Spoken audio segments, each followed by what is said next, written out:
आप सभी का स्वागत है हिंदी के ई लर्निंग क्लास में। आज हम कबीरदास जी की साखियाँ पढ़ेंगे। साखियाँ पढ़ने से पहले आइए जरा सा हम कबीरदास जी का जीवन परिचय जान लेते हैं। कबीरदास जी 15वीं शताब्दी के भारतीय रहस्यवादी कवि और संत थे। वे हिंदी साहित्य के भक्तिकालीन युग में ज्ञानाश्रयी निर्गुण शाखा की काव्यधारा के प्रवर्तक थे। इनके रचनाओं ने हिंदी प्रदेश के भक्ति आंदोलन को गहरे स्तर तक प्रभावित किया। उनके लेखन सिखों के आदि ग्रंथ में भी मिल जाता है।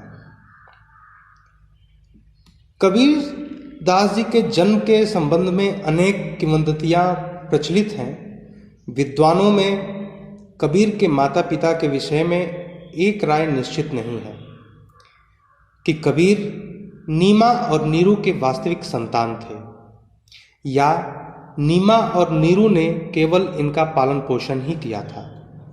कहा जाता है कि नीरू जुलाहे को यह बच्चा काशी के लहरतारा ताल पर पड़ा मिला, जिसे वह अपने घर ले आया और उसका पालन पोषण किया। बाद में यही बालक कबीर कहलाया। तो अब हम लोग कबीरदास जी की ये जो जीवन परिचय था कबीरदास जी का, उसके पश्चात आइए हम लोग पढ़ते हैं कबीरदास जी की साखियाँ। देखिए, साखी जो है वो साक्षी जो शब्द है उसका अपभ्रंश है। साक्षी मतलब गवाह होना, ठीक है। तो अब हम साखियाँ पढ़ते हैं।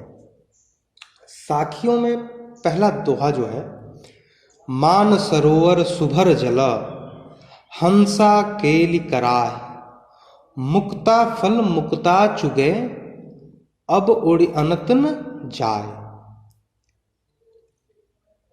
इन दोहों का अर्थ कुछ यूं है कि कबीरदास जी ने अपने इस दोहे में हमें यह बताया है कि मुक्ति का मार्ग हमें केवल प्रभु भक्ति में ही मिल सकता है और उसी से हमें परम आनंद की प्राप्ति होगी। इसी कारण से उन्होंने उपर्युक्त दोहे में हंसों का उदाहरण प्रस्तुत किया है, जो मान सरोवर के जल में क्रीड़ा करते हुए मोती चुग रहे हैं। उन्हें इस क्रीड़ा में इतना आनंद आ रहा है कि वे इसे छोड़कर कहीं नहीं जाना चाहते। ठीक इसी प्रकार अगर मनुष्य भी खुद को ईश्वर की भक्ति में लीन कर लेगा और परम मोक्ष का आनंद प्राप्त कर लेगा, तो फिर उसका ध्यान कहीं और नहीं भटकेगा। उसे प्रभु की भक्ति में मिलने वाला आनंद और कहीं नहीं मिलेगा। फिर वह प्रभु की भक्ति में ही मग्न रहेगा और इस मार्ग को छोड़कर कहीं और नहीं जा पाएगा। अब दूसरा दोहा, प्रेमी ढूंढत मैं फिरूं प्रेमी मिले न कोई, प्रेमी को प्रेमी मिले सब विष अमृत हो। कबीर की इस साखी का अर्थ कुछ यूं है कि जो व्यक्ति प्रभु की सच्ची भक्ति करता है वह कभी भी दूसरे मनुष्य को उसकी जात, धर्म या काम के लिए नीचा नहीं समझता। वह सभी मनुष्यों को समान भावना से देखेगा और हर मनुष्य से एक समान प्रेम करेगा। कबीरदास जी के अनुसार जब दो सच्चे प्रभु भक्त आपस में मिलते हैं तो उनके बीच कोई भेदभाव, ऊंच नीच, क्लेश जैसी बुरी भावनाएं नहीं होती। साथ ही जब दो सच्चे भक्त एक दूसरे से मिलते हैं तो नीची जात, दूसरे धर्म का व्यक्ति या अछूत व्यक्ति भी प्रेम का पात्र बन जाता है। इस तरह पाप भी पुण्य में परिवर्तित हो जाता है। लेकिन आज की दुनिया में दो सच्चे भक्तों का मिलना ही बहुत ही दुर्लभ है। अगली साखी, हस्ती चढ़िए ज्ञान को सहज दुलीचा डार, स्वान रूप संसार है भूखंड दे झखमार। कबीरदास जी ने प्रस्तुत पंक्तियों में हमें संसार के द्वारा की जाने वाली निंदा की परवाह किए बिना ज्ञान के मार्ग पर चलने का संदेश दिया है।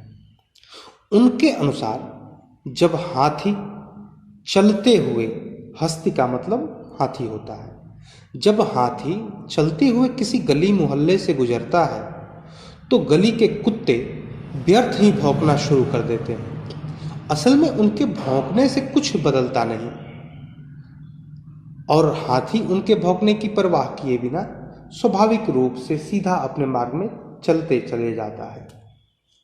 ठीक इसी तरह कवि चाहते हैं कि हम अपने ज्ञान रूपी हाथी पर सवार होकर इस समाज की निंदा की परवाह किए बिना निरंतर भक्ति के मार्ग पर चलते रहें।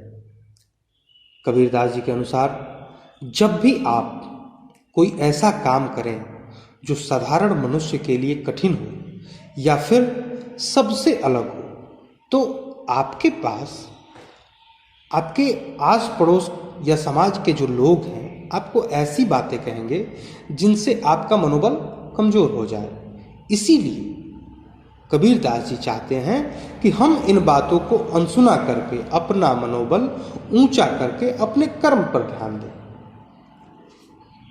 इसी तरह अगली साखी जो है, पखा पखी के कारण सब जग रहा भुलान, निरपख होई के हरि भजे, कोई सोई संत सुजान। मतलब पक्षपात करने, पखा पखी करने, प्रस्तुत पंक्तियों में कबीरदास जी ने हमें एक दूसरे से तुलना करने की भावना को त्यागने का उपदेश दिया है।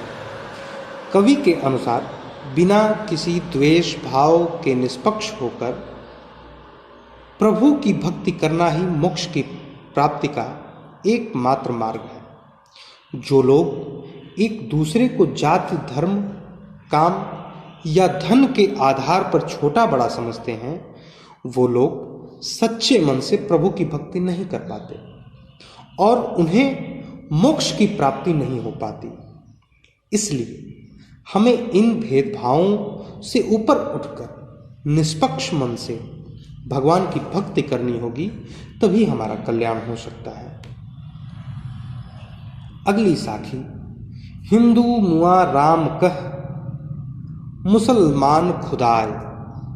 हिंदू मुआ राम कह, मुसलमान खुदाय, कहे कबीर सो जीवता, जे दुह के निकट न जाय।